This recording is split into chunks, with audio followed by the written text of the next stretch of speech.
Right, welcome back. In this lesson, we're going to get into the actual debt demolisher payments technique. And a little sentiment there is, I'm sure you agree, I hate debt. Now, you need to go to your resources page. There should be a link for our lovely friends at vertex42.com. They've got some really great Excel spreadsheets that we're going to use, and you've already used one with the budget.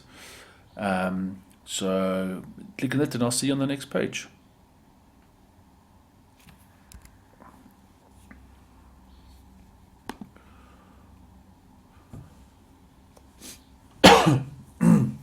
Right, so this is what the spreadsheet looks like.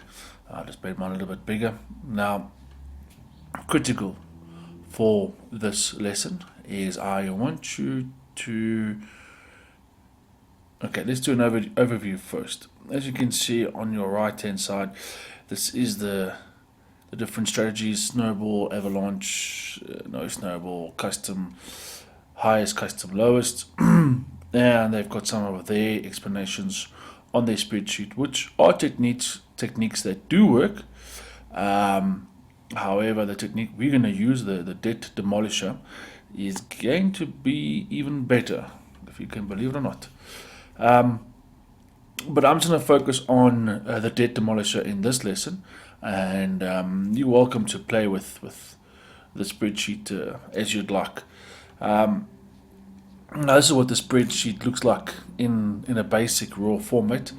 Once you've clicked on it, what you would need to do, I would suggest, is have a master copy and then save a copy that you would work on for the month you're in. For example, we're currently in September 2014, so I would save this as 9/1/14. Right.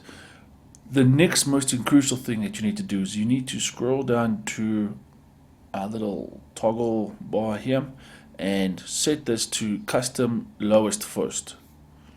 Okay, this will set the entire spreadsheet, and it's the technique that we're going to use. There are the other various techniques that you're welcome to play with, but they're not going to be effective for this course. Well, they will be effective, but not as effective. All right, so as you can see, this table won't be adjusted.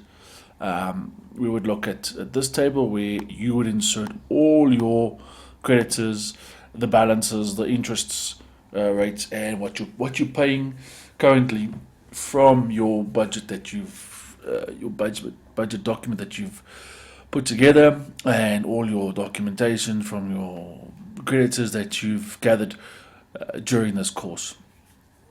And as you can see, it's given them a custom rate, or it's rated them from the smallest balance to the largest balance. So 3-2 being one, and second, then third, then fourth. So that now comes to a total of $26,500, and the current payment for this example is $270. And as you can see now, this is at this current status, it would take 227 months to pay all of this off from obviously the date that we've put in here, which is the 1st of September. So that means you would pay this entire amount off by August 2033, which is quite a while away. And the total interest added to the capital amount is going to be $40,627, which is, as you can see, double. Well, yeah, it's twice as much as what the capital is, basically. Well, not as twice as much, but close to. So here's a lovely graph that they've put in as well, which they use for the snowball strategy. And as you can see, that you pay this massive amount of interest, and then you only get to the actual capital. So let's see, by June 2033, so that's almost 18 years later, you only then start to pay the capital off, and as you can see, it comes off rapidly in the next 33 to 35, 2 years. It's paid off. So you can see in this graph, well, this chart, how much interest is actually being paid, and why that the banks love us to be in debt and make it so easy for us to be in debt. So what we need to do, and what we've put together from our budget, is that you've now worked out a way, you now understand exactly where you are in terms of your finances, and you can see exactly the amount of income you have, the amount of expenses you have, and if you have a what we call a surplus that you can use to allocate towards your debt. It might be that you have to tighten the belt up on a few things, but I'm going to show you a little technique here that's going to make a massive, massive effect.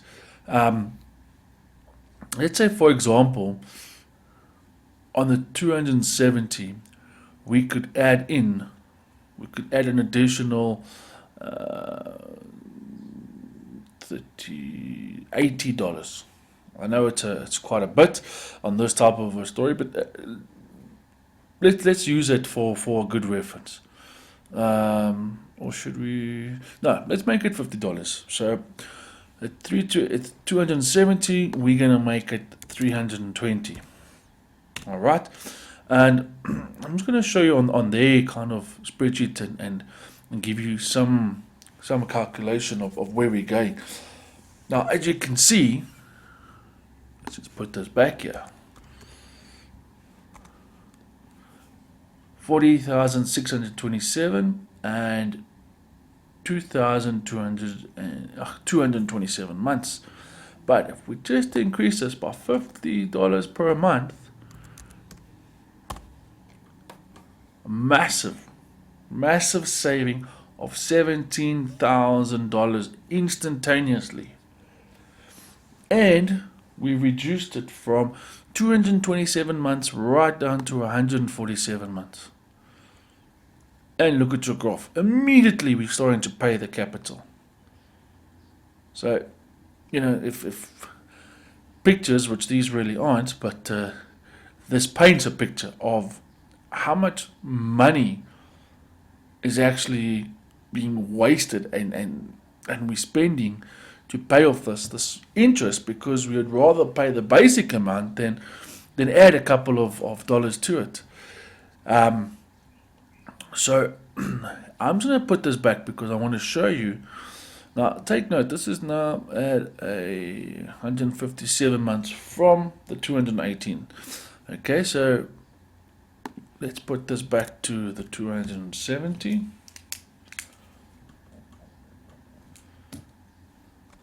Right? So this is what we're staring at it in the face right now. Okay? And we're going to move to the next page of this graph, which is the payment schedule. And I'm just going to make it a little bit bigger quickly.